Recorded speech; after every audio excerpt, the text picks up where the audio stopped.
really down on the whole Hades thing. Like, I'm looking forward to get back into Hades too. I just haven't done it yet. One day, I'm not in focus, and I don't know why. This new camera is occasionally good, and then occasionally just annoying the shit Well, out of me. get your shit together because I can see that we're live. We are live. We are right now. We are Geeks with Kids. I'm in an ad, but the geeky podcast that talks about geeky stuff. That's what we do. We come back every so often, talk about stuff.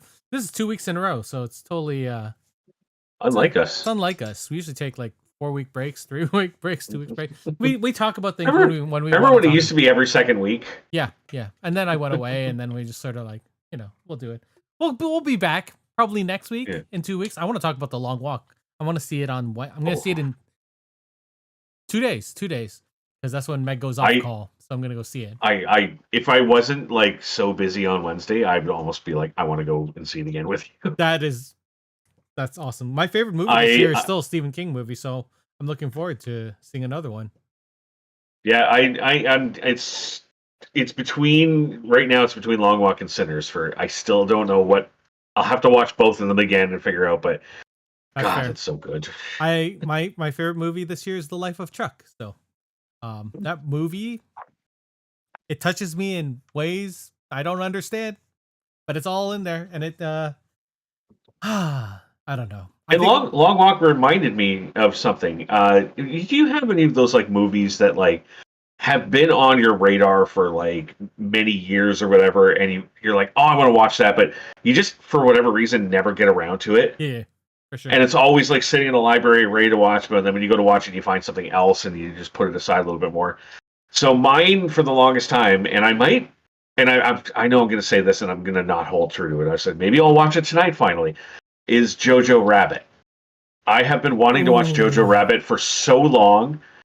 And then I keep forgetting about it. And then when I went to watch The Long Walk, I was like, why does that kid in this movie look so familiar? And I went back and looked it up, and it's the lead actor from Jojo Rabbit is in The Long Walk. Is he? Yeah. Shit. Yep. That's crazy. I don't think I've seen him in ages. Oh, he's in all the trailers. He looks very different. Of course, he was a child. Actually, no, he doesn't. He really doesn't. Really? I think knowing that now, if you were to watch like the teaser or the trailer, you would spot him instantly. Because I usually just watch the teaser now, and then I'm fine, and then I'll watch the movie. So, yeah, cool. I thought it was that kid from Maze Runner and something else. That's what it was. That kid. You know what I'm talking about? That Thomas Brody or whatever. Theo James. No, different guy. He was a younger looking guy. I never watched. I stopped and I couldn't get into any more of the YA movies after the Divergent series. I didn't watch that. The Was Divergent just like, movies. Don't. Okay, I wasn't planning on it. Did they even finish it? I thought they didn't do the last book or whatever. I think no. They never ended up. It dropped in popularity so much that they never went back into the final one. That's unfortunate. Yeah. That sucks for the actors in it. Who I can't remember. I don't think a lot of them were really upset. Like, I mean, like you could see Miles Teller was just like, Miles Teller was in that? God, get me out of this by the end of it. Damn. Speaking of franchises, we're going to be talking about Survivor tonight, but not North American Survivor or American Survivor, as people say. Kind of. We're going to be talking, We're going to be talking about Australian Survivor, the better Survivor, in my opinion. And thank you to Brent for making me change that opinion.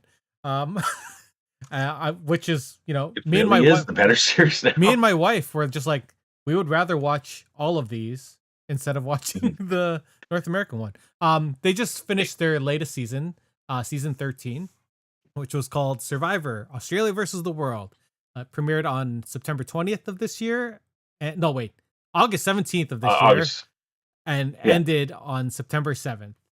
It was a shorter season. The Australian Survivor usually gets like 20 something episodes. They're generally 24 episodes because the seasons usually film for 50 days, but this was more of like an exhibition series. Like it was only 16 days long, only 14 players, 10 episodes, which was not the original concept that they were going for. Oh, crazy. Originally it was supposed to be Australia versus the United States. Ooh. It was going to be a full out 50-day Australian Survivor season with 12 Australian contestants versus 12 American contestants. That was what they had been advertising to the fans for the longest time, and then no word on it whatsoever. And then out of nowhere, one day they're just like, we changed the concept. Here's the players. I mean, that would have been cool. It would have been cool to be Australia versus the US versus the world. Like, I would have liked to see that. Like, a team. There was rumors of them doing like instead of doing like the two, it would have been like a team of 8 Australians, a team of 8 Americans, and a team of 8 South Africans. Because the South African series is, I would say, probably the 3rd most popular English language series they have. I don't think I've seen any. I know I've not seen any of the South African stuff. So maybe I will watch the season with Rob. What's his name? Rob? Yeah, Rob. Rob Bentley. Yeah, it's a doozy of a season to watch. Let's see. He was in season 34. He was in season 8. I think it was Island of Secrets. Yes. Yeah. All right. So basically, we already talked about the premise. I don't think we need to do what's good. I just want to do a brief what's good, just in general, like go for it. Yeah. Just because, like, this thought occurred to me as I was driving into work the other day, that this past month has been absolutely crazy for me as far as like media in every format. My favorite game of all time, Hollow Knight. After 7 years of radio silence and wondering what the hell's going on, in the past month, the sequel, Silksong, comes out, and it's in almost every way possibly surpassing Hollow Knight. So I'm like, it's the video game I've waited for, have had the most anticipation for in my entire life has come out. My favorite novel of all time, The Long Walk. I've been waiting 15 years for them to adapt this into a movie, and it finally comes out in the past month. And it is quite possibly my favorite movie of the year. And then you have television. The idea of an international competition on Survivor has been like a fever dream for mega fans, like super fans, for the longest time.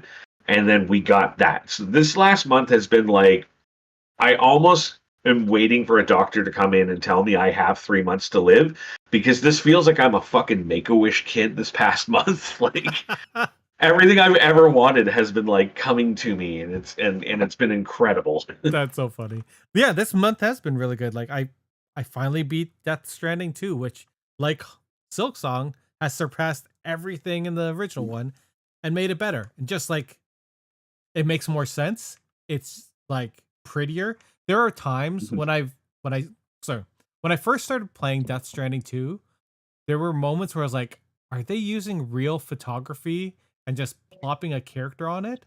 Because that's what it felt like. Like, it felt like the topography was real. And there are still moments where I don't understand how they're like doing the graphics on the PS5 like they are. What was Guillermo's involvement in the sequel? He's an actor in it. Did he not? He didn't write the story or anything like he did for the first one? He's buddies with Kojima, so I assume he ran things by. Also, I don't want to ruin it. There are a lot of good cameos in it. You read, obviously, no churches is in it. But like, but I'm not on my end. I'm not concerned about spoilers for them. And like, I haven't even played the first one, and I only want to just for the Conan O'Brien cameo, which is amazing. He's hilarious in it. So the second one, the first game they had, obviously Guillermo as a big surprise. It was surprise to me. I guess it was in the trailers and stuff. But the second game, George Miller's in it. Like, amazing Australian director, writer George Miller is just a character, like a main character in the game.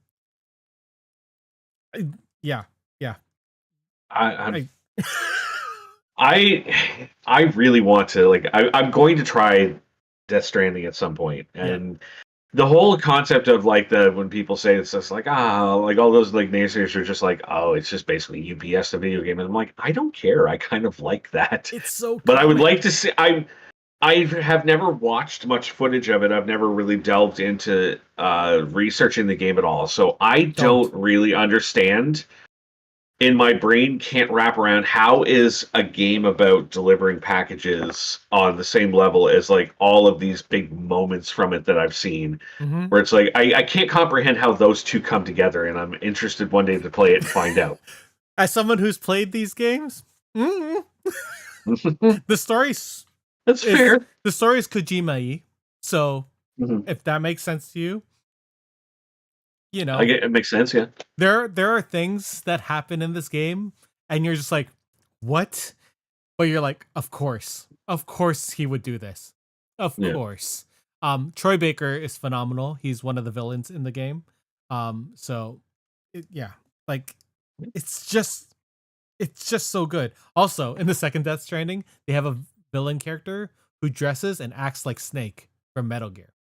I was gonna say, speaking of Kojima, and speaking So of Metal Gear, Snake Eater came out today, didn't it? no, it came out like 2 weeks ago or something like that. It's been Oh, out for a I've while. only. Oh, I didn't know that. I only just saw the ad saying that it's like it's out Been out. now, and I've only started now seeing people today Yeah, flooding. I'm seeing that and a lot of Borderlands 4 it's popping fun. up on my Twitch feeds. Borderlands 4 came out 2 days ago or on Friday or something. For Metal Gear Delta, I can't remember who it was, which outlet, but they interviewed Kojima and they're like, "So, are you gonna play Metal Gear Delta?" And he just laughed.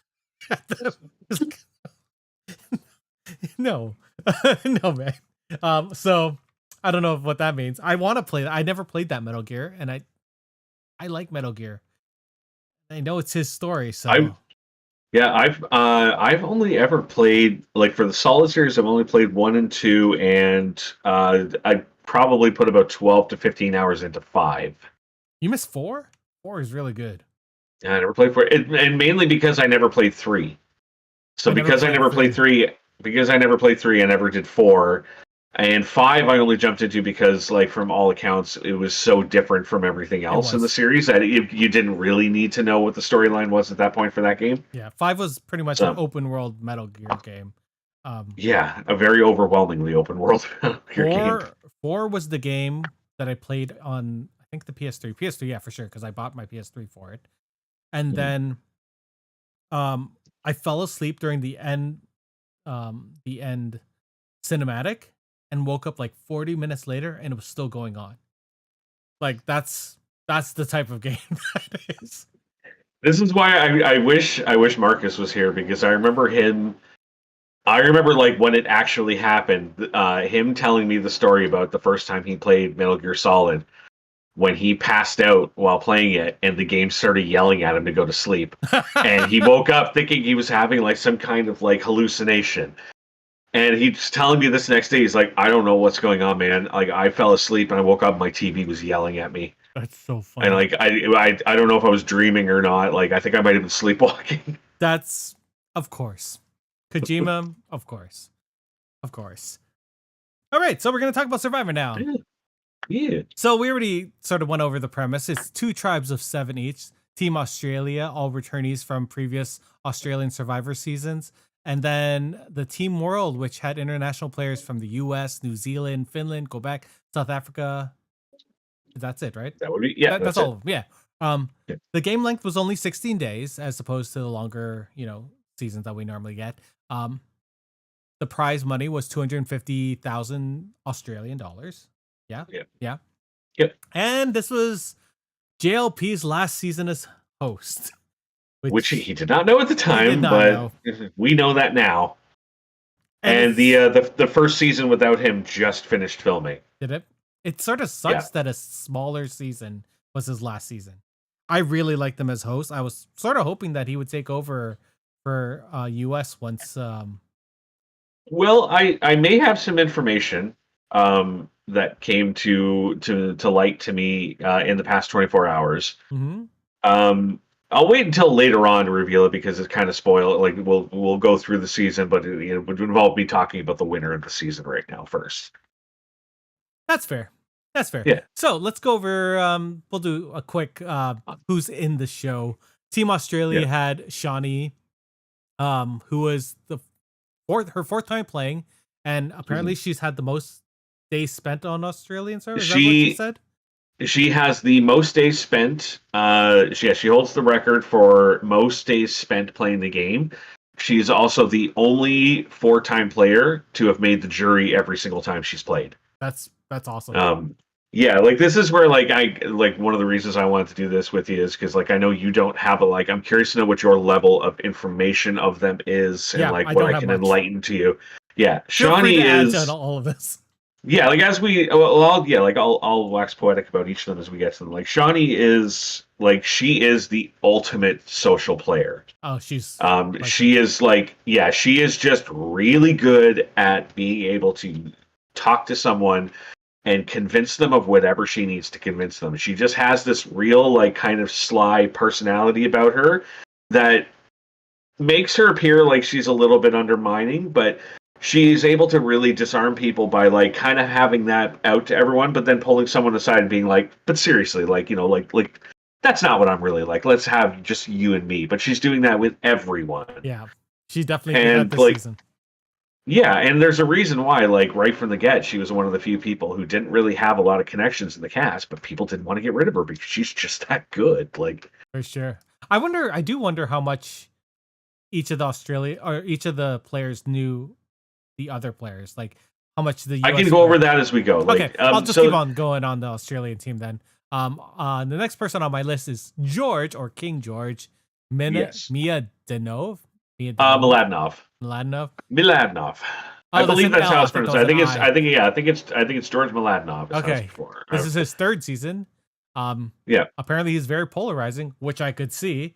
And he apparently is known for big moves and big yeah, speeches. well, you've got this guy that comes into the show basically after being on it for a few days, and his first season is calling himself the Macedonian Jesus. He is calling himself the King of Survivor. Oh my god. After his first season, he went and got a tattoo of an Of the immunity idol. I idol saw that. that because he had found several immunity idols his first season, so he went and got it tattooed on him. And what I did not realize was that after his second season, he went and got the tattoo of that idol on his hand. I Oh. never noticed that throughout the entire season until I watched a video of him afterwards, and I was like, "Son of a bitch!" I was wondering why he That's didn't really get a funny. second one on his chest. But yeah, he is. So he's a politician. He Of is one course he of is.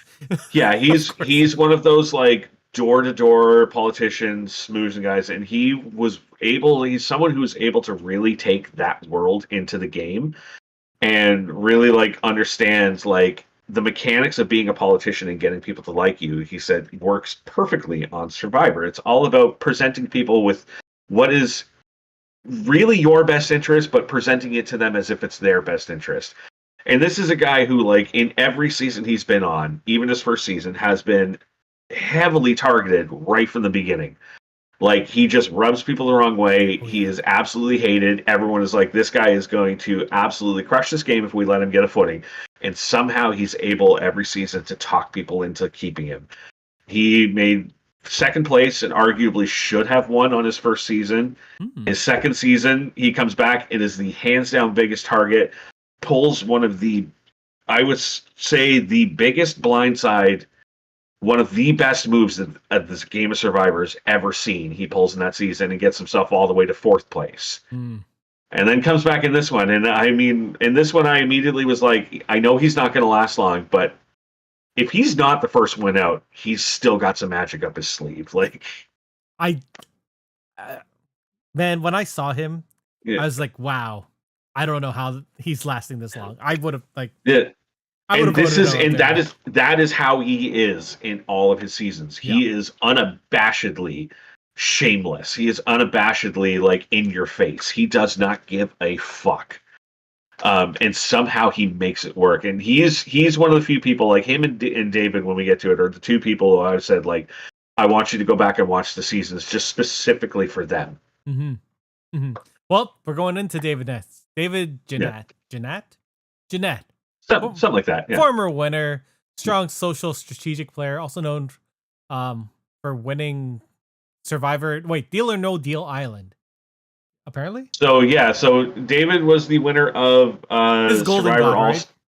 He's Golden God. Yeah. So he was the guy who like I told you the next season you should probably watch is season 4. That's the season Yeah. that he and Luke competed together on, and good God, those two are just like the best thing that's ever happened to that show. Like Yeah.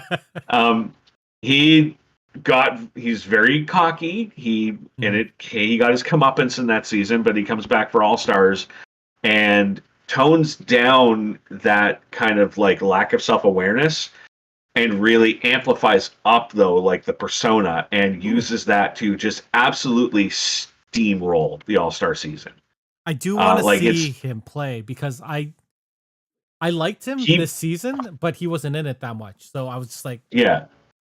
The All-Star season of Australian Survivor is not the greatest season. It's definitely one of the lower tier ones, mostly because a lot of like the people that you're really excited to see come back are all like gone early. Oh yeah. But he just absolutely plays one of the best games that's ever been played. But yeah, you mentioned the Deal or No Deal Island. So he also currently holds the record for the most money won on a network television game show. This son of a bitch went on Deal or No Deal Island and somehow went into the final game. And I don't know if you've ever watched it. Nope. Try and find who cares about the actual season? Just watch the final episode and just watch him play the actual Deal or No Deal game. I have never had a lump in my throat the size I have watching this guy go, what's the offer? $1.5 million? No, thank you. Oh, what is it? 2.5? No, thank you. What is it? 3.5? No, thank you. 4 million? No, thank you. 5 million? No, that's okay. He went all the way down to the last two cases and ended up winning just under $6 million on that show. Good for him. That's amazing. And you're watching the faces of the other contestants watching him play, and Parvati was on that season with him. Yeah. That's how they knew each other coming in. And she is literally screaming at him the whole show, like, take the goddamn money. What is wrong with you? And he's just like, nah, I got a feeling. You know? Of course he would. Oh my God. Oh, I want to see that. He's amazing. Like, he's not only like a great strategic and great social player, but he understands the value of creating good television. And he puts creating a spectacle of a show ahead of his own games at times, and just plays fearless. And it's so much fun to watch. I am intrigued at how he's going to be as host, because he was entertaining to watch.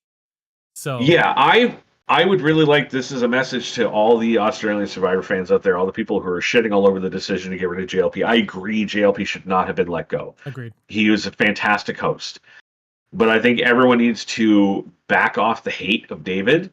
Give the guy a chance. It's not his fault. No, it's not. Like he loves the show, but he's announced that he's never going to compete on it again. He is retired from playing on it. Mm-hmm. But he still loves the show so much. It's given him so much in his life. He wants to be a part of it, and this is the best way to do that. And who knows? He could be fantastic. He might be terrible. He might be fantastic. Let's wait and see. Everybody stop shitting all over him before it's happened. Damn straight. We'll get to it eventually. You'll see. We'll see. And if we don't like him, shit on him then. Yeah. All right. Next on the list is Janine Alice, the godmother, as she calls it. She's this incredible businesswoman from Australia. Like, apparently, I think she is one of the she is the biggest earners in Australia. She is the founder of Boost Juice, and she is classified as, I believe, the most successful businesswoman in Australia. I mean, I don't doubt that. She had great speaking skills. She had strong gameplay from previous seasons. Apparently, she was in Champions versus Contenders too. She was on the season with Luke and David as well, and she was like a very close alliance member with them for the majority of the season. Like, she is a phenomenal talker and negotiator. Like, I mean, she does talks monthly for fun, apparently, based on what she said in this season. Like, although I do want to talk about her for her the final three thing. Her interview was a little rough. It was a little rough. It was a little bit. Yeah. Anyway, next we're gonna Luke Toki, returning for his third time. He's apparently a fan favorite, known for his charm and unpredictability. Yeah, guy he's had some rough patch over the last year or so. He's one of those people where some previous tweets of his came to light. Oh no. And knowing his personality, they're not good, but it's one of those things where like you look at the guy and you just there's no malice in this guy, there's no hate in this guy. It's just a guy who probably unfortunately said some stupid shit he shouldn't have said. Not excusing it, but Yeah. you know, there's context versus content that people need to understand in some of these things. And I think for him it's more content than context. So Unfortunate. yeah, which sucks. But I mean, like I'm choosing to look at like there's Luke the person, and there's Luke the Survivor player, and I love Luke the Survivor player so much. Yeah. Yeah. I like him too. Not so much this season. I like him this season.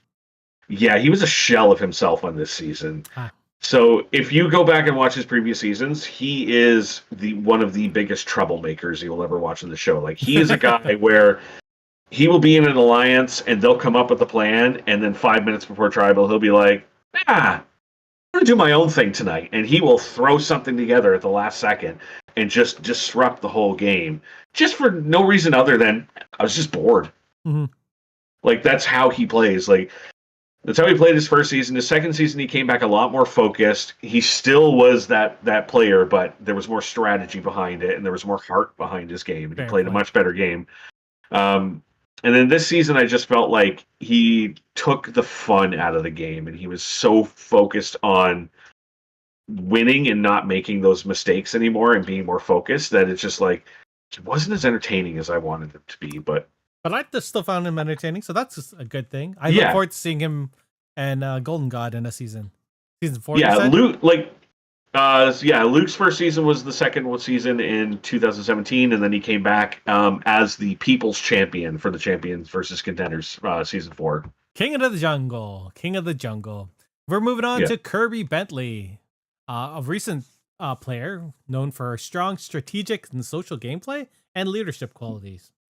Yeah, I liked her. She came on strong. Yeah, so she is like a deity amongst the Survivor community, and I do not understand why. I think she is one of the sloppiest, most misguided players I've ever watched play this game. Her first season, Titans versus Rebels, like she made a very deep run, and people loved her. I will say, like she makes moves for the flashiness of it, but I can't wrap my head around people calling her a strategic mastermind in this game when almost every decision she makes ends up blowing up in her face at some point. She seemed very emotional. Just like she is. Like she's very much loyalty is very big on her, even though she's not loyal to other people at any sense. Like, she's not someone who's going to, like, if she hears a rumor, she's not going to come and talk to you about it and have a rational conversation. She hears her name, even if it's not true. She's like, oh shit, well, I got to fucking fuck their game up. Yeah. So I think she's a little too emotional, a little too irrational at times of a player, like where she doesn't think things through. She just acts in the moment. And while it's entertaining, it makes her a really bad player. And I think she really demonstrated that again on this season. Like, I mean, kudos to her on her first move in the game. Like when we get into the actual like gameplay, like when she made a very, very a hell of a move this season. Actually, I'll give her credit for that. Mm-hmm. Mm-hmm. I mean, and then we come to the person whose name she heard throwing it around, Sarah Tilke. She played when she was 16. She said, she first played. No, she wasn't. No, she wasn't that young. She said she was young when she joined the first time. So she is 29 now, and she played in 2017. So that was so she was 21, 22 ish when she played the first time. Apparently. Okay. She was young, so she was a model, and she's the reason that we have the Golden God David. Mm-hmm. She appeared on the 2017 season with Luke. They were frenemies on that season, I think is the best way to describe, where like all season long, all I wanted was for the two of them to come together and work together because they were two of my favorite players, and they just were always on opposite viewpoints and butting heads.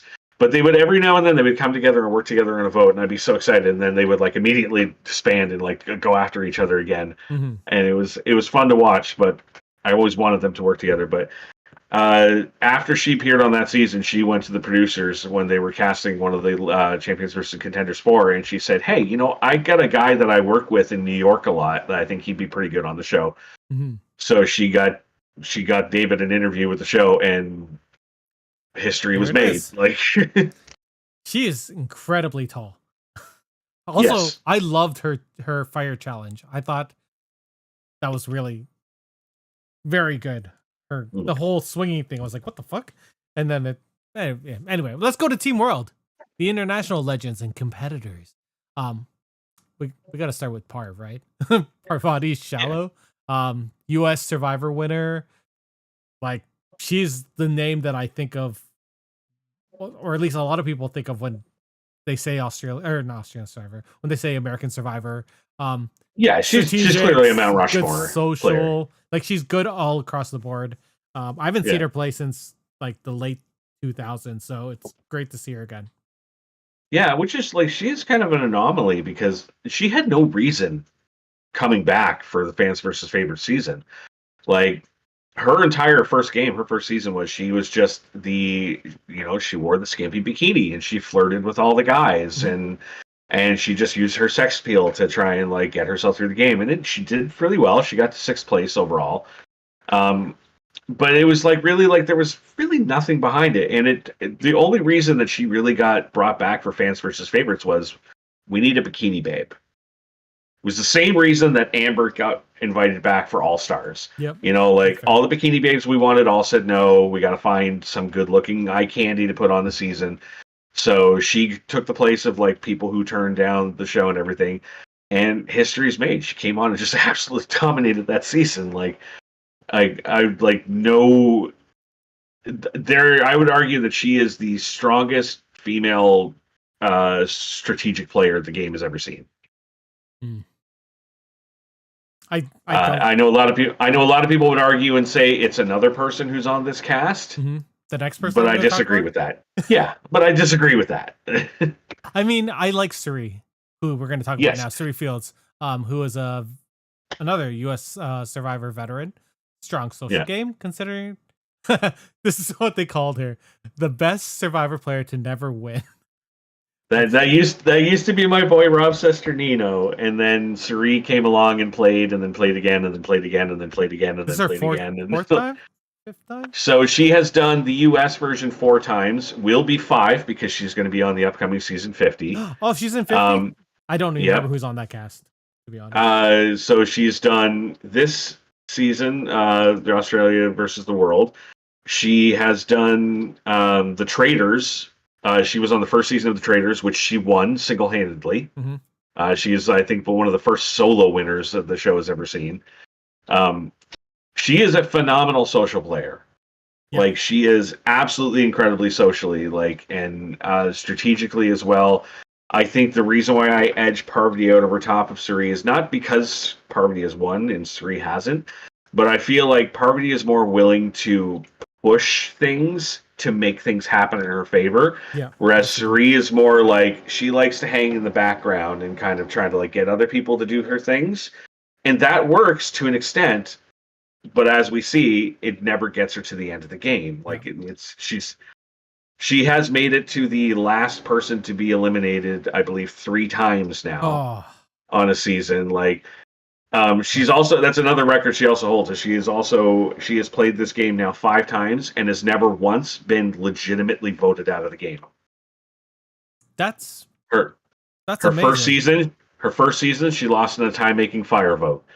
Her second season, she was eliminated at the final 3 when they believed the game was going to be a final 3, and she went into the final 3, and then they last minute said, "Oh no, it's a final 2." Oh, They changed the out, and she got voted out at that point.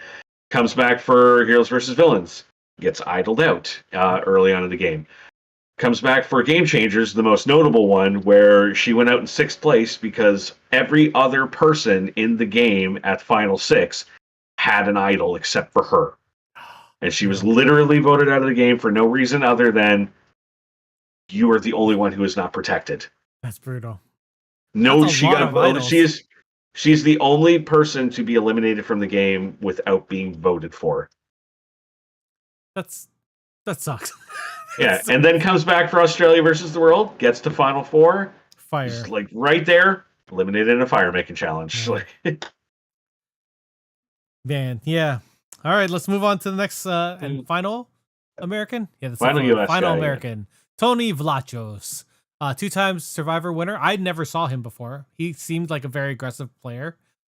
Yes. Yeah, that's all I wrote down for him. Aggressive gameplay, high profile. I Yeah. don't know what I meant, but Yeah. I mean, Cagayan, the season he first played in and won, is I would say probably my all-time favorite Survivor season ever. And a big part of that is him. He is that guy that comes into play and you go, there's no chance this guy's winning. Like, he's too loud, he's too wild, he's too aggressive, like he's too in your face about it. There's no chance. And he makes it work. Somehow he makes that chaotic energy work for him, and he steamrolled that game. And then comes back. He's notorious for he plays a season, he wins. Comes back for the next one, game changers, gone almost immediately. Comes back a third time, winners of war, and wins. Comes back a fourth time, gone almost immediately. Then came back here. Yeah. Yeah. Did not do well on the Traders. He was a very, very early boot on season 3 of the Traders as well. I need to watch Traders. I've always I have it queued up, like it's on my PVR. Never watched it. The Irish series is airing right now. I'm actually right in the middle of watching that. I gotta go watch the newest episode as soon as we're done here. I think I have the Canadian one and one of the American ones on the PVR. Do you have Crave? Yes. Then you have them all. Okay, then I'll just do it that way. Yeah. If you have Crave, you have all, like, even the international versions. There's 2 Canadian series. Their third one is about to start airing in a month. There's 3 US versions. There's I think 2 or 3 UK versions. There's 2 New Zealand versions. There's 2 Australian versions.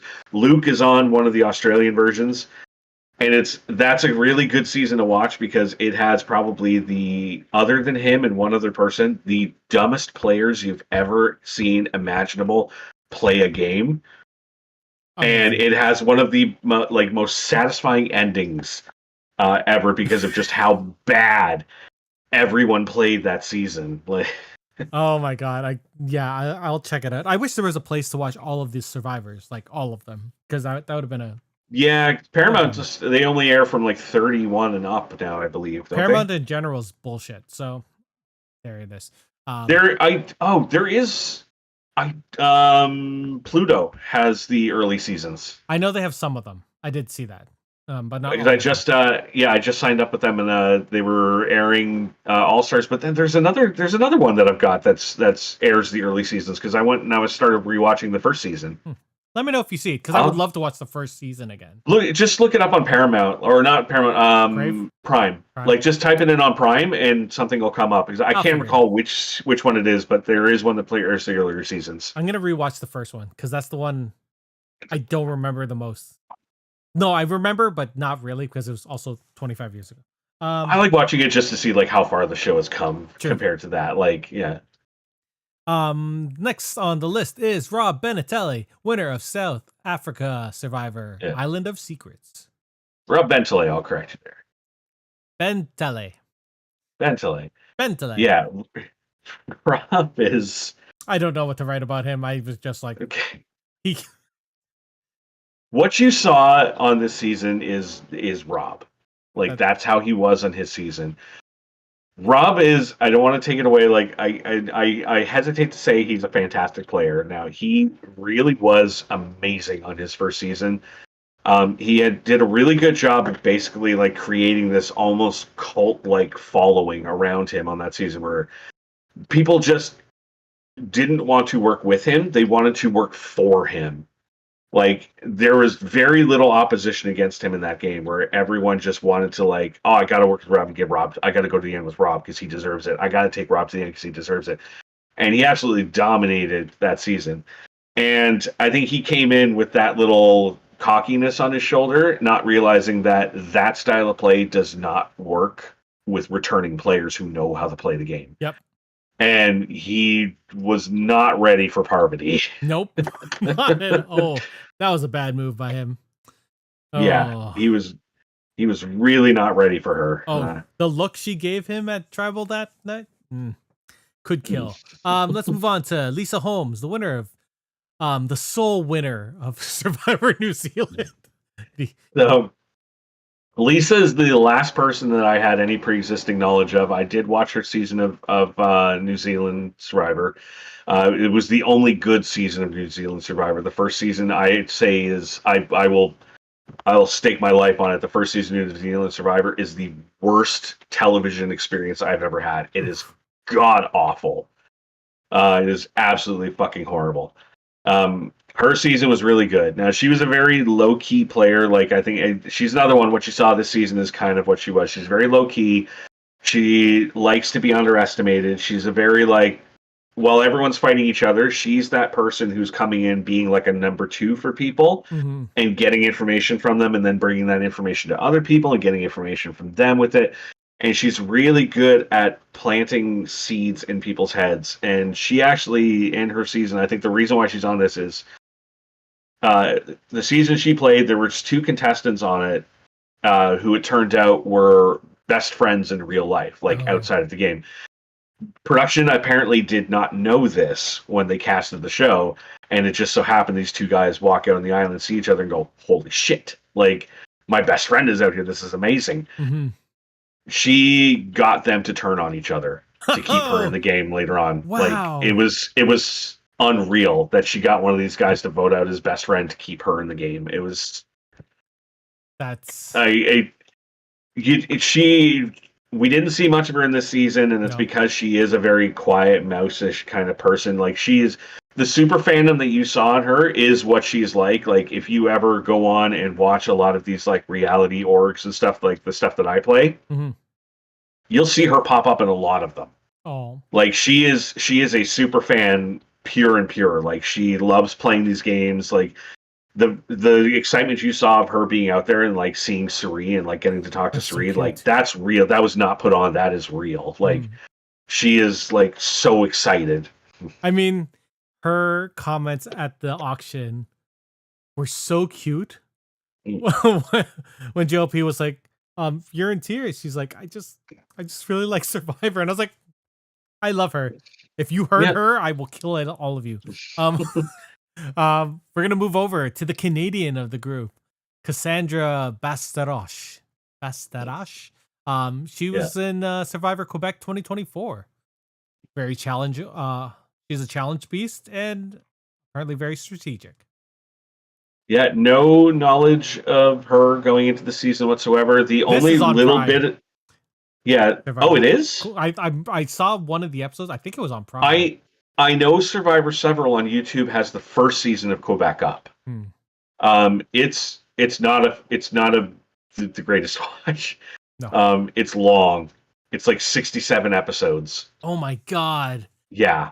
It's like they milk it. I say that. Yeah. It's pretty long. Like the only thing that I really knew about her going in was a friend of a friend was on that season with her. One of the guys, the people who run the Outcast org. So one of the original hosts of that show was one of the contestants on this season. Oh. I do not know him. I just know him through other people. But yeah, I was like, I thought that was kind of cool seeing his name pop up on the list there and everything is competing on it. I was like, oh, that's nice. Yeah, no knowledge of her whatsoever, but she really, really impressed the hell out of me this season. Yeah, makes me want to see more. And the final person from Survivors Finland, Tommy Manninen. I always said Mannian. Oh no, it'd be Manninen.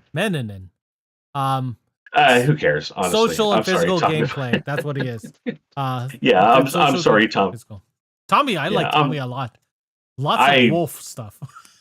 Yeah, I question why Tommy was on this season. Like, I thought he would have been good. I can't help but think that like you're creating this Survivor fever dream for people, and you bring on these two people from two shows that arguably most fans have not watched and have absolutely Which no ones? clue who they are, Cass and Tommy. That's fair.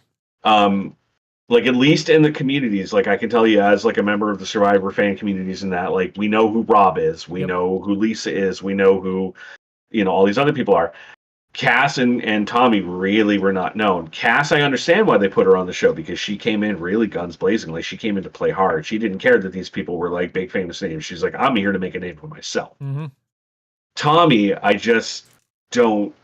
It feels like a spot that could have gone to somebody else. Like I'm trying to think of the moves that he did, and I don't recall him making any moves didn't. until Yeah, that one move where he tried to turn on someone, and then it totally and failed. it blew up in his face immediately. Yeah. Like, but yeah, it's just like I just feel like I he's an interesting character. Yeah. But I don't think he was dynamic enough to be one of the top 7 international. Not only that, but like one of the top 3 male international players of all time. There are so many people from Survivor South Africa that could have had that spot that would have really shined in the season. And Yeah. oh well. Oh well. I applaud them for reaching out to the unknown series. Like the fact that when they announced they pulled someone from Survivor Quebec and Survivor Finland, I was kind of like, oh shit. They're going. I thought if anything, they would pull someone from the Netherlands from the original, like because the Survivor started as a show called Expedition Robinson in the Netherlands. Yep. And I always thought it would be kind of cool if they're going to pull an international player, pull someone from that series. They're all dead. It's so old. No. Okay. So I've a couple questions for you, just because I didn't know the Australian players coming into this. Who do you think had the most pressure on them, like coming onto the show? Like, who do you think had the most, like who really was putting a lot of pressure on themselves coming in? Like from all around, no, or from just Australia? like Just like this person is really known. Like, you think like people were really gunning for that person to win from Australia or something like that? so I would. It's kind of a hard because I think the person who probably came in wanting to play the hardest and wanting to correct mistakes from the past would have been Sarah. And I think she is someone who was supposed to come back a few different times on the show. She was asked to come back a few different times, and it just schedule never worked for her. She couldn't do it. So she's someone who legitimately should have had another chance previously. And I think she's someone who came in with a lot of pressure on herself this time to perform better than she did the first time, because she is the worst placing person on the cast from previous games. I think her furthest placement was either 8th or 9th place. Jury. Somewhere around that. Yeah, like I mean, it's still a deep run considering it's 24 people playing the game. Yeah. It's still a deep run. But I think she had a lot of pressure on herself to do better, and I think that's why she made a lot of the moves that she did early on, was because she wanted to be different than how she was the first time, to try and do better. But she just ended up falling into the trap of she just went back to playing exactly the same game she did the first time, and it's a game that doesn't work. It's when you're everybody's friend, you're nobody's friend. I feel like she said she was trying to play a truthful game. Is that what she said? She was trying to play it. She was trying to play an honest and loyal game. Yeah. But the first move she makes is to turn on her best friend from real life. Like, yeah. But I would say, and then other than that, I think Luke is another one who Luke had the most. I think he had the highest odds on him coming in. He had the most connections with previous players.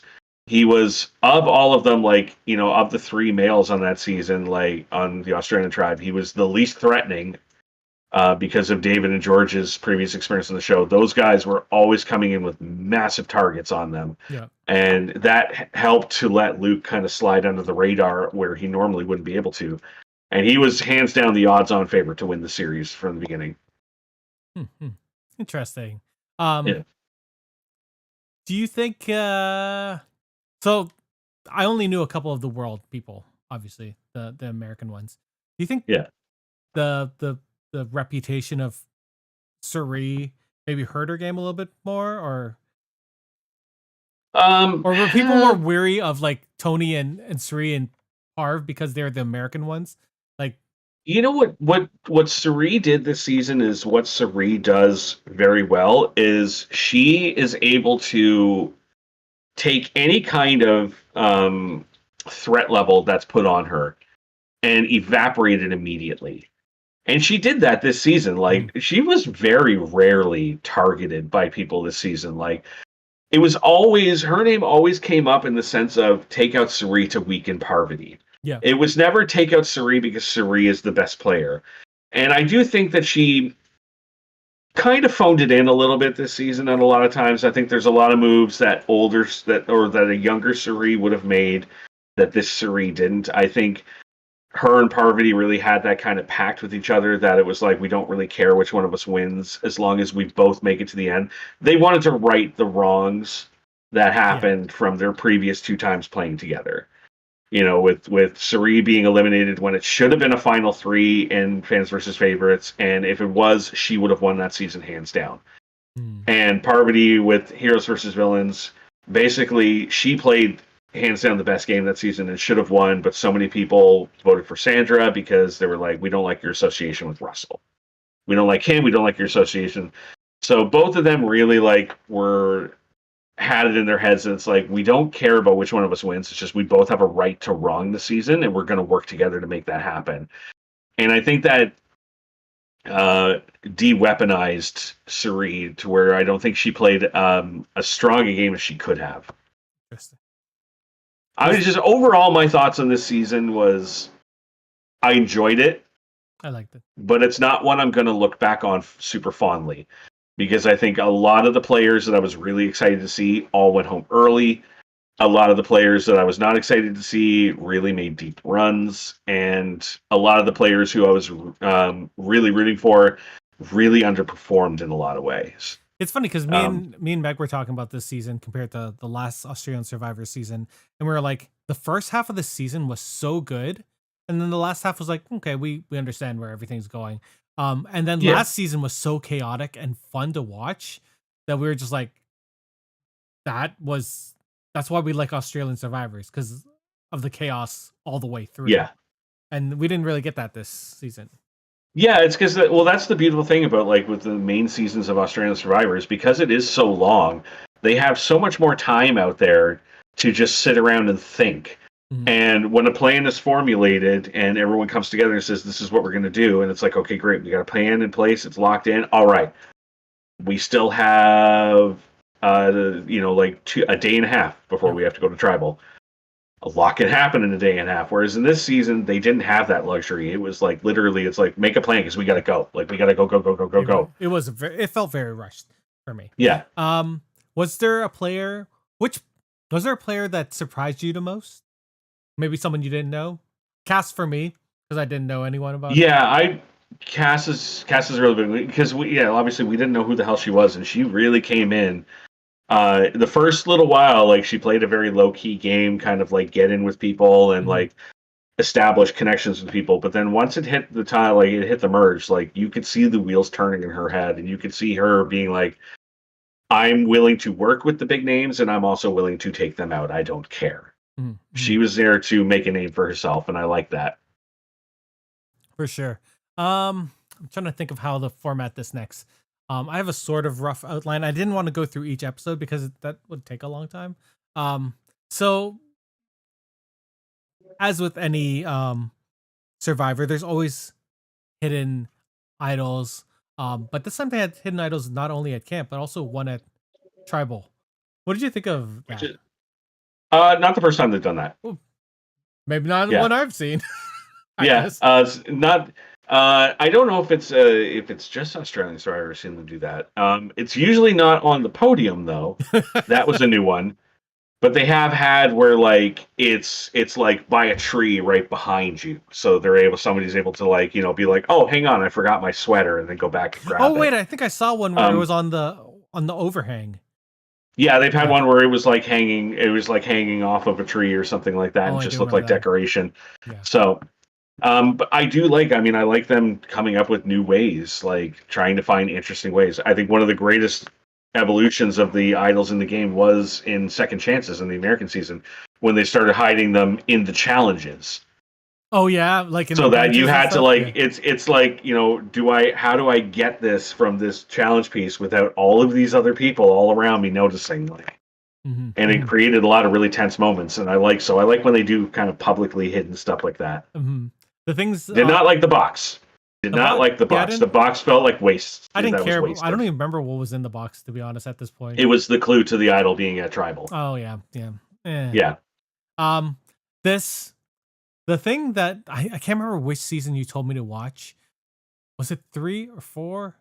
No, something early, and you're like, you have to watch this because there's a thing that happens in it, and I don't think you've ever seen it in regular Survivor. And it was when they had both tribes go, or they did a joint tribal council early, and they did something. I can't remember which one it was. Or A lot of stuff that I've been I like, know, you need to watch it for this because I get I so know, and I excited can't when I remember watch which one it is. But it. this one also had a joint tribal council where they had a challenge, which ended up them voting for someone to do fire.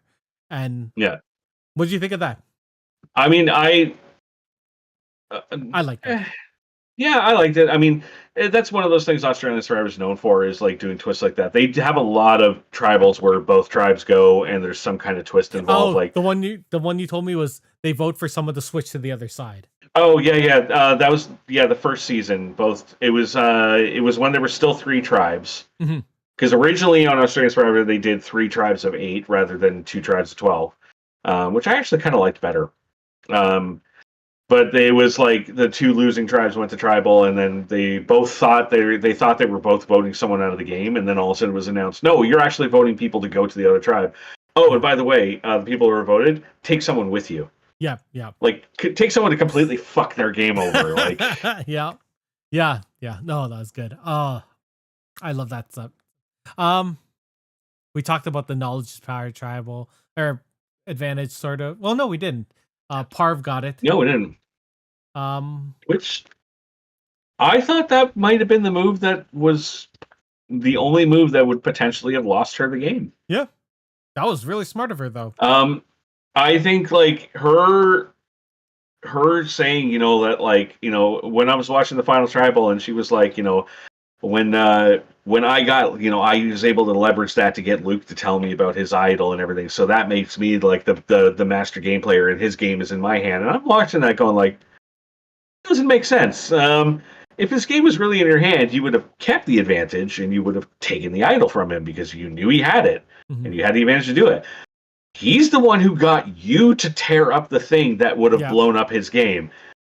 No, he had your game in his hand there. Like, he owns you in that move. And I don't feel like he got enough credit for that at the end. I feel like she got more credit for that than she should have. I think she got credit for saying the first two lines and getting cast out instead of saying the third line. But like Luke having her tear it up, yeah, he didn't get enough credit. Like, I think the correct move that she made was to be like, come on, Luke, like, you played enough of this. You know that if you eliminate someone from that, they're going to go back to camp and they're going to be given something. And he should have known that, because that happens every time this happens. Every time they do a twist at the auction where they buy someone out and they get sent back to camp, there's always something waiting for them. Yeah. Like, and the fact that he didn't take that into consideration, I think that was a big flaw in his game there that she was able to take advantage of. What do you think of the double elimination tribal one where they had the vote and then they had the challenge right after? I was shocked, because this Australian Survivor is not known for doing double tribals. They're known for occasionally having tribals where nobody goes home. They don't ever eliminate 2 people in one episode, let alone in a season that only has 10 episodes. I understand we got to fast track it, but I was like, I'm a little shocked they squeezed a double tribal in there. Yeah. And I also thought it was fitting that we just eliminated the 2 international players that nobody knew at that tribal. The one that I was gunning for, I was hoping Cass would win, and then Tommy, I was like, Which I thought was funny, because when you messaged me, and I told you, I think I was texting you saying like, yeah, this tribal's a really good one, and your text back to me was, I'm really rooting for Cass this season. I hope she does well. As you were texting me that, she was being voted out as I'm watching it. Don't you dare! And I was touch just Cass. So I was just like, what do I'm just not going to You respond. you didn't respond back. I was like, oh. I was like, I don't want to like tip him off in any way. um, other notable changes. What did you think of the shorter, like faster season in general? I generally don't. I don't like it. I I don't wish they like it would go either. back. I mean, even the U.S. version, I wish they would go back to the 39-day format. I agree. It's too. The game is too. It's too fast. It's too irrational. Like we no longer. We've lost strategic masterminds in this game now because of this format. Because it moves so fast that nobody has time to really formulate and prepare a proper plan that can really dominate the game. And instead, it's like anytime anyone says anything that puts a threat on him, it's just like, oh, we'll just get rid of him because we're just going back to tribal in like Mhm. in a day anyway. Um, I don't know what the fuck they're going to do with Survivor 50. How the fuck are you doing I 24 contestants on a 26-day period? holy shit. They're doing a shorter season too? Jesus. They're still sticking with the 26. It's too financially viable for them I to don't stay on 26 days. So I don't understand it because you also don't get the like. I'm trying to think of last season of Survivor, like U.S. Survivor. I don't remember who's on it. Like I don't really care because I didn't really get yeah, to know and anyone. and there's 3 contestants from the last season that are on Survivor 50, and I That was makes just no sense like, in my brain. we don't need them. And like only one of them, I would have been okay with seeing come back. Like See, like Australian versus Survivor, like the new one. I was fine with them not having someone from last season, but I would have loved to see the Jungle Rat cause some chaos. yeah. Although I wonder how I don't think his game would have lasted Oh as no, long as it had if actually, I don't know. You know what? I think if he was on a 26-day format, I think he would flourish in that I think he still. would just like up the chaos, and Yeah, I want that one day. One day. yeah. What else is there? And Uh I've seen what the theme for next season is. The next season's theme is redemption, and they're bringing back 4 contestants, 4 previous contestants. I'm not happy with the contestants that they chose to come back. I've seen who's coming back, and it's people who have played multiple times. No. oh, One name that I did not see on the list as coming back for next season that I am really angry about is why is AJ not coming back for next season?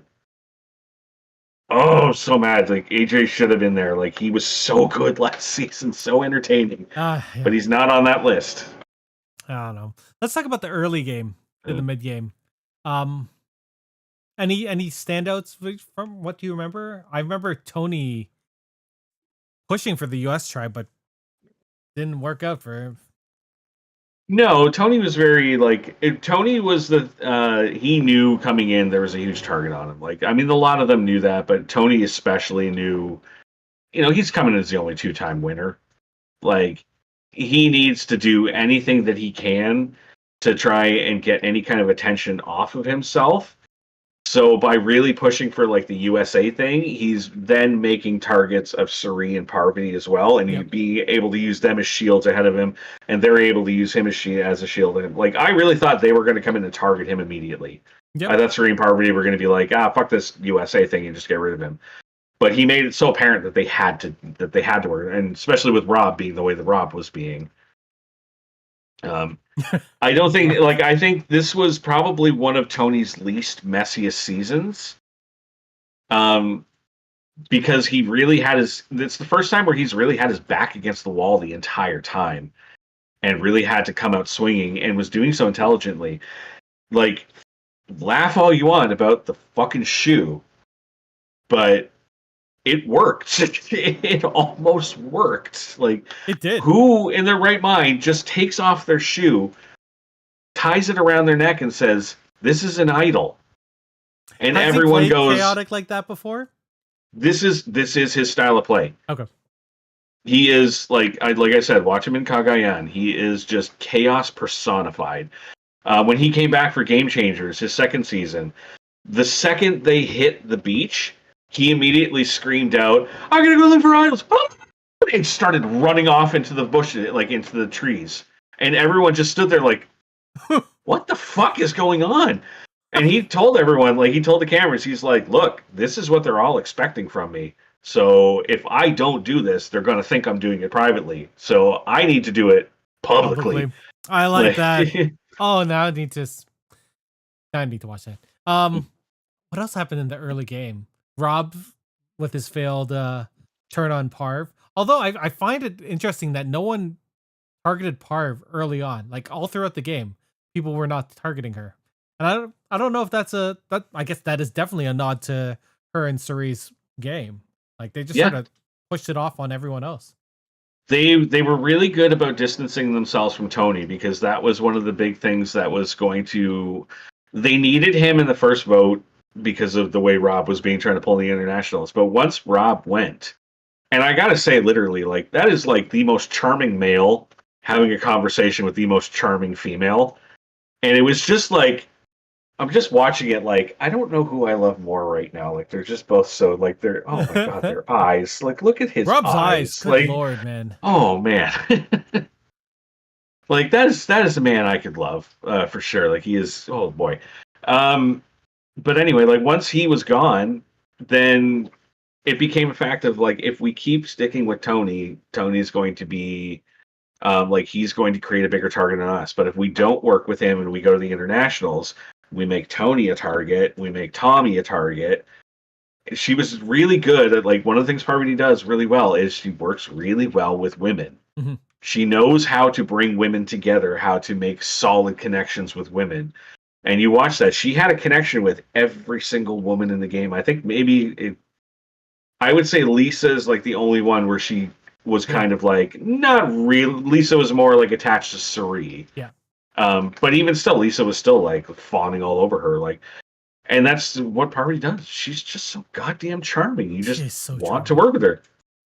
When She went on Deal or No Deal Island too, and everyone like she's the only one. Everyone walked in and knew exactly who she was. They were all threatened by her. She made it to like I think fourth place. Like, like the thing that her gameplay Parv's like the thing that really sticks in my mind is when she was getting voted back to the beach like at the auction by Luke and she started counting to him like a child. And I was sitting there it's like this is brilliant and amazing all wrapped into just this. What do you think? I will say one thing. I will Yeah. say one thing really quick that I was really disappointed about at the end. Like, so in Australian Survivor, every time you get to the end game, he always brings in like family members Yep. of the finalists to like be I with remember them that, yeah. when they get the news. I was kind of hoping they were going to do that because I don't know if you know who she's dating. No, I don't know who. She's dating Canadian comic Mae Martin. Oh, I did know that. Yeah, I saw it on their Instagram. Oh, that would have been Yeah. amazing. I was like, I thought that would have been really cool seeing Mae Martin walk out there. That would have been so cool. Could you imagine? I love when seeing the family come out like for the last challenge, especially the one that they had with the feet and the Oh god, yeah, they tortured Oh. the Australian contestants in their finals. Holy yeah. shit! Always. What do you think about Dave, the Golden God, getting voted out first? Dave knew that was coming. I think Like you could just tell from David that he knew. David and George both knew they were on borrowed time coming into this. Like they knew it was. I'm surprised they got rid of David as early as they did, though. because he's good for challenges. I assume they would keep him for that. I really thought for that, and also because, like I said, I credit where credit's due. Kirby being able to flip Sarah against him was a really, really good move. Mhm. I don't know how she did that. Every other move she made afterwards was messy as hell, but like that was a really, really good move, and I was not expecting it because coming in, I looked at the cast and like David was best friends with Luke.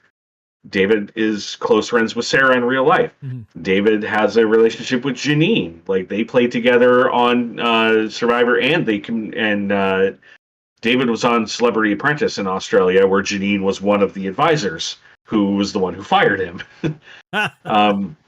He had played with Shawnee on All Stars. I don't know if they ever actually interacted on that season. Like I don't think they ever were on the same tribe at the same time. But he had like connections with so many people, and I'm shocked that they took him out as early as they did. I mean, And I wonder how it would have played out because with Parvati and him having competed against each other on, they were actually like really close alliance on Deal or No Deal. oh yeah. They refer to themselves as, it was the two of them and this other guy that they refer to themselves as a family, like the family alliance. Like David and Parvati were the mom and dad.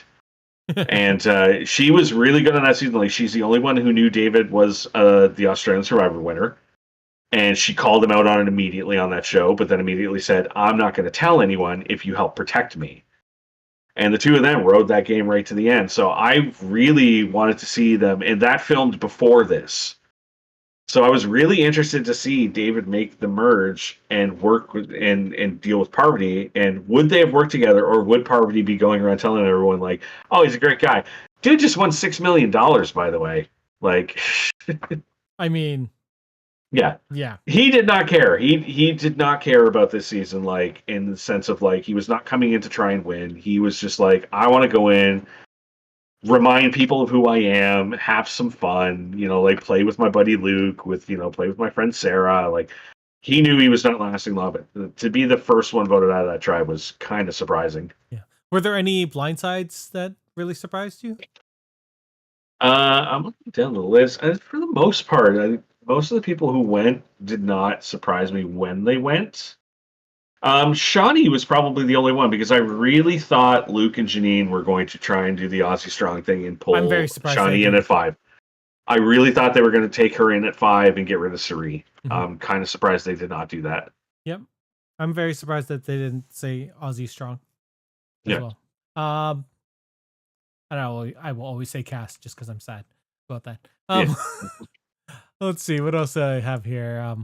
Were there any challenges that really surprised you, or you were really impressed by? I can't really think of any off the top of my head right now, like, because most of them are like either versions of ones that they've already done on the show. I'm trying to think of any challenges that happened that really stood out. They were all variations. I think the last one, the one where the pegs and then the holding out, like that was a very they've done one. something. They've done something similar to. Yeah, but they were like on a wheel or something at the time. Last it wasn't holding pegs and then just standing like by trees. Okay. Oh wait, it was Titans Rebels the year before. It was like this giant wooden wheel, and there was like handholds that they had to grab onto, and then there was like the pegs that they had to stand on the bottom, and then periodically it was like, okay, now you have to like reach for a different handhold, now you got to stand on a different peg, like yeah. Or was that last? No, yeah. No, that was Titans Rebels, because I can remember I can remember a couple of the contestants who were competing in it. Do you think they made the challenges a little bit easier that they had international people? They didn't. No, I don't think they did. I know they really did not. No, which made me super surprised at how well the international ones. Because like after watching the US one, after watching Australia so much, I'm like, oh, these challenges don't seem as hard. No, Australian Survivor is known for their big, bombastic physical challenges. Like, that's another thing that I have against the U.S. Survivor, is that like once they hit the merge, because of like I guess it's mostly budgetary issues and stuff like that, is it's hard to focus a challenge or create a challenge that's a big epic obstacle course for like 13, 14 individuals.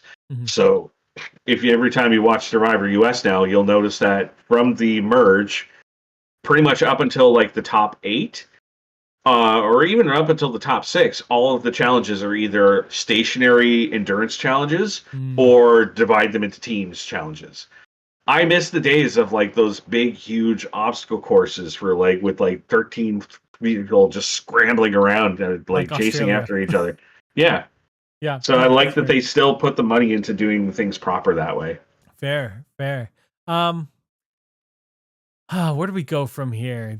Do we talk about were there any upsets for you, like other than Golden God going out early? No, I mean, I wasn't too upset, because like I said, I kind of saw that he was not going to last long. The people that I really came into the season with the highest hopes for, that I was really rooting for, were Suri and Luke. Two people who I knew would probably do well, because compared to a lot of the other people in the show, their threat factor was a lot lower. They're two people who I think both are game-winning, like worthy players. Maybe not necessarily this season, but in the past have played phenomenal. Like, Luke's game in Champions versus Contenders 2, like in season 4, is unreal.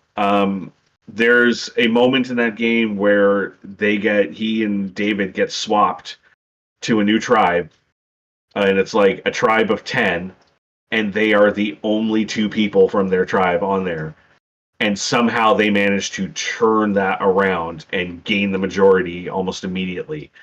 And it's through like their just strategic and social play. And Suri is another one where I feel like I hate that Suri has never been properly voted out of the game. Like, she's always come so close, and I would have loved to have seen the 2 of them, because I feel like both of them were in really strong positions to make it far and do well in this game. And I really feel like both of them took their foot off the gas a little too much that would have allowed them to win it. They both allowed Parvati to make it to the end, seeing the game she was playing. They both really made moves that weren't... they didn't make moves that were going to benefit them enough. They were making moves that were benefiting groups around them, but not moves that would benefit them. Like, I wanted to see Luke come. If Luke had come in and played the way he normally plays, I think hands down he would have won. But I think he took his foot off the gas a little too much. Like, that's fair. That's fair. Yeah. I'm thinking about the merge and how they were pretty much equal when they merged. There was enough Aussies in world to sort of balance this out. But for some odd reason, the Aussies ended up getting 2 of them voted off right away. Like, oh yeah, that odd reason was Sarah. Well, the first, yeah. Well, yeah, fair enough. That Sarah had no business being the merge boot, but she put herself in that position. Yeah, like, yeah. It's crazy thinking how I assumed they were gonna stay Aussie strong for a long time, but as soon as Kirby went for blood, I was like, interesting. What'd you think of that? Like, immediately putting themselves at a disadvantage. I feel like. I mean, like I said, it's Sarah just played such a messy game up to that point, to where like all she had to do was just not question Kirby. Like, you just had to like just stop, chill, stop getting all of these like negative thoughts in your head, and just realize that this person is working with you. You have a good deal going with her and Shawnee right now. You can stick with Luke and Janine and then ride this Aussie strong thing, and then you guys are a strong 3. But she couldn't get out of her head that, like, what if Kirby betrays me? What if Kirby's against me? What if she's not really? And it's like, oh, it's just those intrusive thoughts that just come in and take over and like just ruin your game for you. Yeah. And unfortunately, like, Kirby being the way she is, it's like, I'm not surprised she went out right afterwards, because this is a person who is sitting there going, I'm loyal, I'm loyal, I'm loyal. And it's like, okay. But you were loyal to Sarah. You told Sarah that you were her number 1, and then you voted her out. So why should I now believe that what you told her, which was a lie? Why am I supposed to believe that that's not a lie when you're telling me? And I think that's, again, like, that's Kirby's problem in this game, is she's too impulsive. She doesn't, when a new thought enters her head, she doesn't stop, think, analyze, plan a route of action. She just takes that, it becomes an intrusive thought immediately, and it's like, I have to do this. Was the princess thing from a previous season, or was that a new thing? What am I missing on the princess? She was calling herself Princess Kirby. Oh, I think it's just because of the fact that, like, on her initial season, she was seen as the front runner to win. And so the person who ended up winning that season, the 2 of them were basically like the 2 biggest targets in the game, and they were always working against each other to try and take each other out. And then they finally, at one point in the game, said, why are we doing this? Like, why are we going against each other? Like, everyone is just sitting back and letting us fight and do this. Like, let's come together. And they came together to work for 1 vote, and then immediately Kirby went, no, I want to get cute again. So the 2 of them were basically known as, like, because they were battling everything like that, and because he won in the end, he became like the king, and she was always kind of the princess. Like, I didn't get to become the queen. I'm not Queen Parvati. I've never won the game, so I'm just the princess. Like, Fair, fair. Um, what do you think was the smartest move of the season? hmm. Um, I think. Well, I mean, definitely getting rid of Rob at the beginning was really smart. Mhm.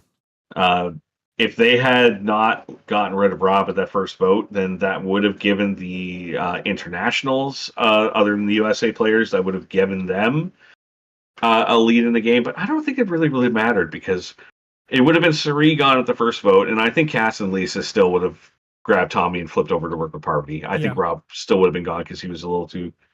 he's too cocky. Um, yeah, I think the move to get rid of Kirby is probably the best move.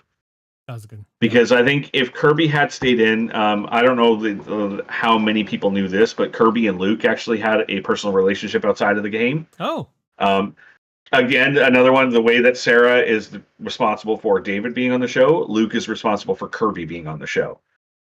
They apparently went to the same gym together, and Luke said, "You would be awesome on the show," and he like contacted the producers, and she got on. that's so crazy. So That's so I don't funny. know. Yeah, I don't think they didn't really focus on that a lot in the show and everything, and I don't think a lot of people knew that. But Nope. yeah, they were very close outside of the game. Um, where should we go from here? Should we just go straight to the final three? Might as well. Yeah. So the final three of Janine, Luke, and Parv. Oh, we already talked about Sri losing to Luke and Fire. That heartbreaking. Heartbreaking, but at the same time, I'm like, I just look at it and I'm just like, Suri, I love you. You've played this game 5 times Yeah. now. Soon to Learn be how to make a 6. fire. And not only that, but like other than one time playing, you have made deep runs in the game every time. Mhm. Learn how to make a fire. Please work on learning how to make a fire. Like, For 50, please learn how to make a fire. Because I would yeah. love to see her win. What did you think of their speeches at the end? Luke versus Janine versus Parv's. Janine is delusional. Jeline, here's the thing. Janine made one good move in that game, and that's not the move that she was really stressing to everyone. She is the one who initiated the move against Kirby. Yeah. And here's the problem I have with that. And also this is a knock against Luke because that was also Luke, and it was Luke and Janine Mhm. doing that together, where it was like, okay, Janine's gonna go over and try and infiltrate Suri and Parvati, turn them against Kirby. Luke, you're gonna go over and you're gonna go to the internationals, and you're gonna get them on side and work in it. So it was this plan that the two of them came up with, and Luke never capitalized at the finals about Mhm. his own involvement in that plan. He only talked about his failures in that plan, about not getting the internationals, or at least like Yeah. getting them, but then immediately it not working. But Janine, I think, was just someone she was someone who made one move in the game and thought that would be enough. Like, it's just one of those players that like, oh man, I can't believe we pulled this off. Like, that's it. Like, just sign me the check right now. And it's like, I can just sit back and just wait for the rest of the game to happen while everyone else is playing circles around her and she's not doing anything about it. And she came in just a little too cocky, a little too arrogant about her own game. And the looks on her face whenever somebody questioned her, like, she just had that like, Yep. what What do you mean? what do you mean? Like, what do you mean you don't like the way that I didn't But do you're enough? adults. You could have done different things. I was like, that is not Yeah. the right thing you should have said to these people. These people are supposed to be No. voting for you. Yeah. That was an unfortunate speech.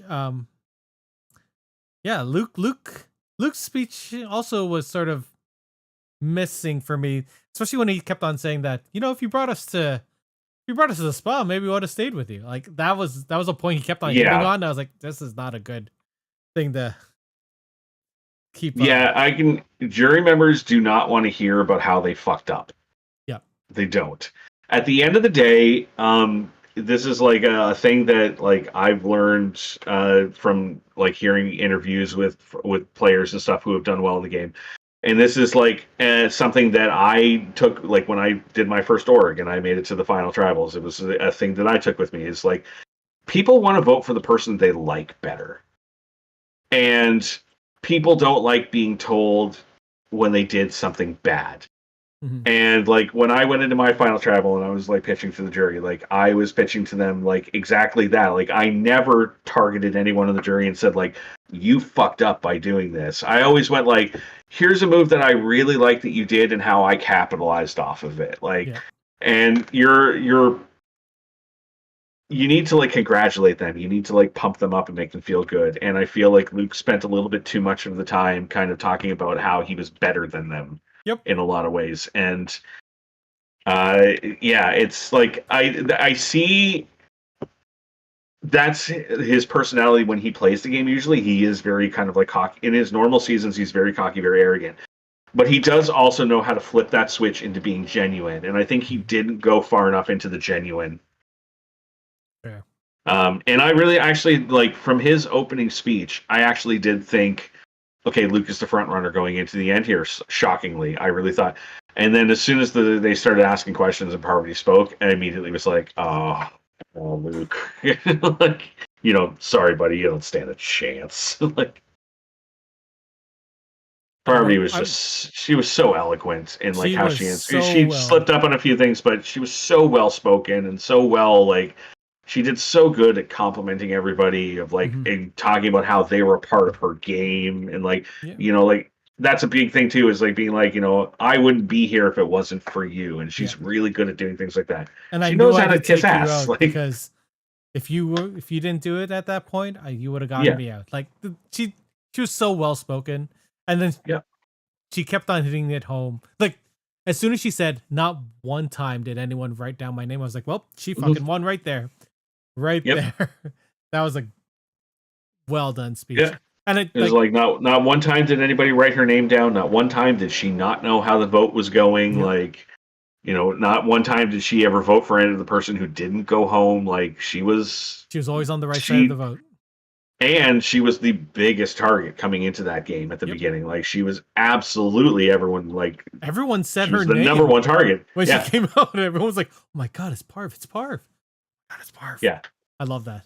That was a great thing. That's where I look at the season and I go like as a season of Survivor, this was a bit of a disappointment for me because like a lot of like the people I would really wanted to see big things and I just didn't get that. But what I will take from this season and what will always like resonate with me is that this was such a wonderful retirement party for Parvati. Mm-hmm. Like knowing that this is the last time she's ever going to play this game. Yep. And seeing how passionate she was about getting to the end, about righting the wrongs, about winning. Like she was fighting for it so much harder than everybody else. She made so many better moves than everybody else. Like it was just nice it's kind of like watching Redemption Island. Redemption Island is not a great season unless you're a fan of Boston Rob and finally seeing him get his first win in the game. I love that. It was so good. Like I'm someone who loves that season because I come to it from that story perspective. I could care less about all of the other people in the game. I love watching him dominate that game. And that's what this is going to be for me is like this is going to be like a beautiful dominant swan song by one of the greatest players ever. Mm-hmm.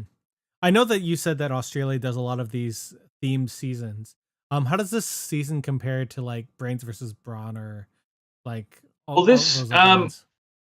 I mean, like it's hard to compare them because, like I said, this was kind of more of a gimmicky season. It was to all the people who are saying like, it doesn't count because it's only 14 people. It's like, well, the original season of Survivor was only 16 people, and we count that. So I still count it. Yes, it was less days, it's less people, but it was still a legitimate season of the show. So I don't like people who are like discounting her win or there's a lot of hatred towards her online because of this. Like shockingly.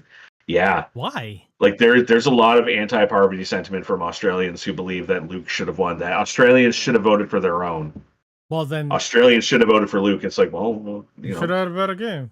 Sorry. Like I lost my train of thought on that. How did it compare to previous themed seasons? Oh, yeah, it's like I said, it's it is a legitimate season, but it is hard to compare because it is so much more fast paced. It is so much shorter. These players don't get the time to like connect with one another. So I think if this was a precursor for doing a full legitimate like international season, like their full 45 days or whatever, like 24 people.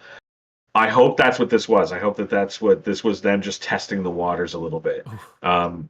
But I don't know if that's going to happen anymore. I I could see them doing another one of these, like maybe 5 years down the road or I something. would love that. I would watch an international Survivor. I liked having the different types of player, different people Yeah. from different parts of the world working together. I thought that Well, was because neat. so the original, like I mentioned before, that what the original concept was, and I Mhm. had gotten word of a couple people who were supposed to be on the show, Mhm. who were cast and then were cut last minute when they changed the format to Oh. this. I know that Tyson Apostle from Survivor US, who is Mhm. he won Blood versus Water season. He's one of like the most biggest villains of the show. He's actually going to be on season 3 of House of Villains coming up, which I'm excited for.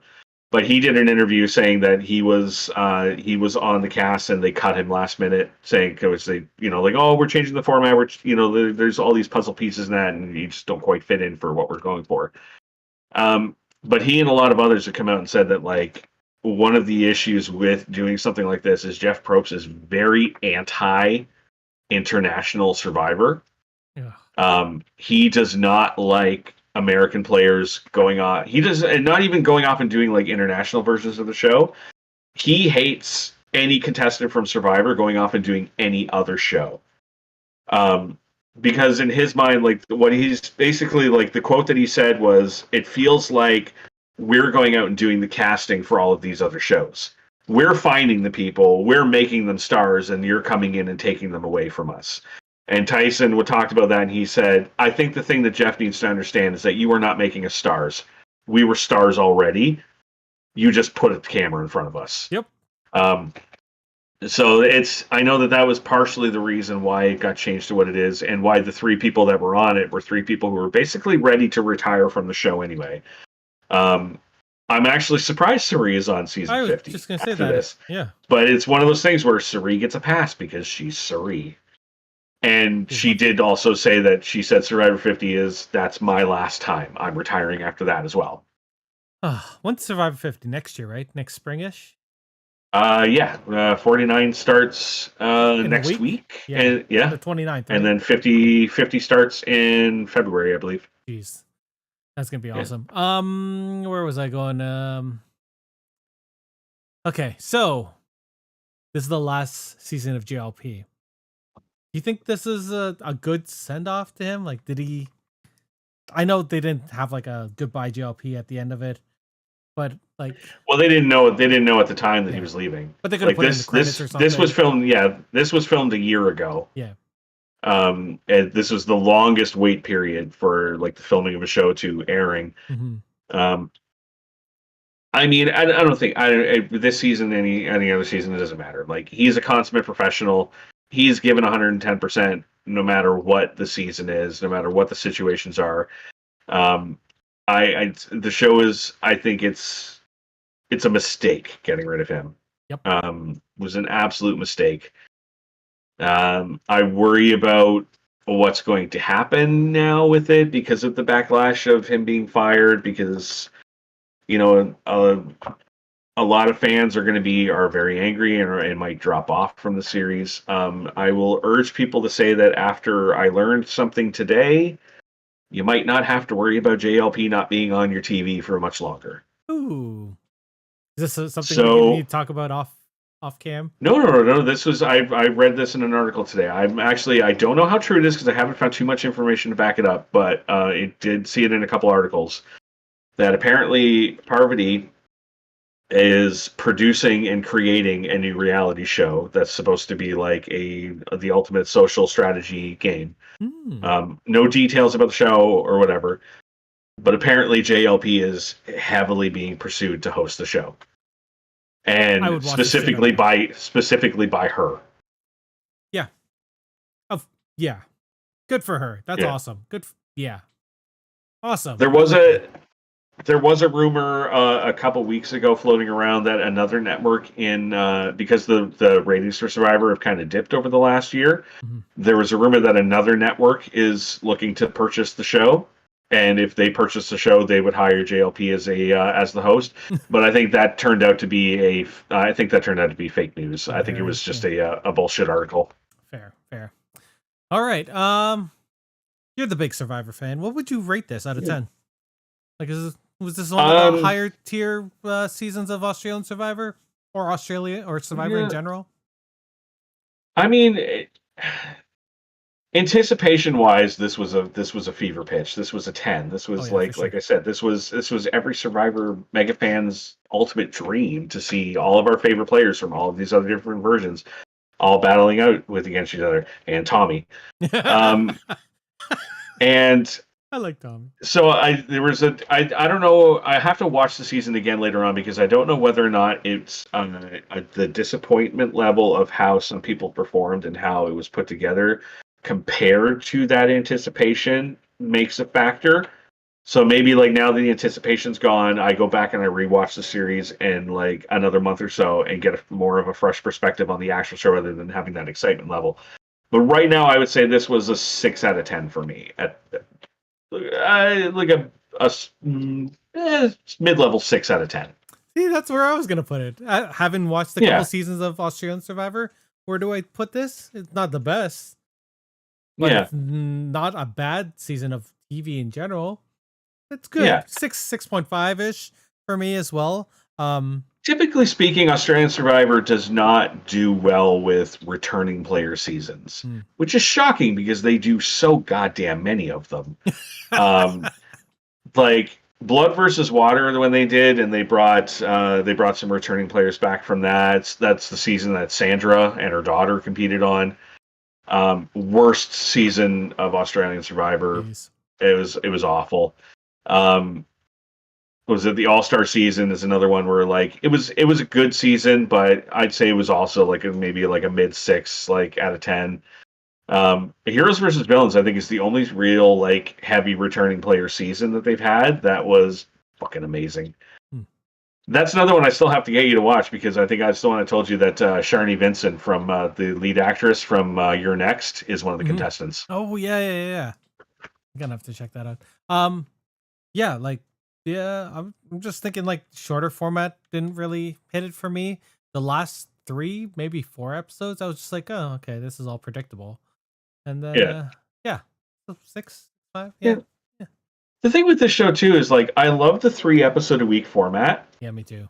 but I hate how like the show just seems like as soon as like it just seems to end so fast.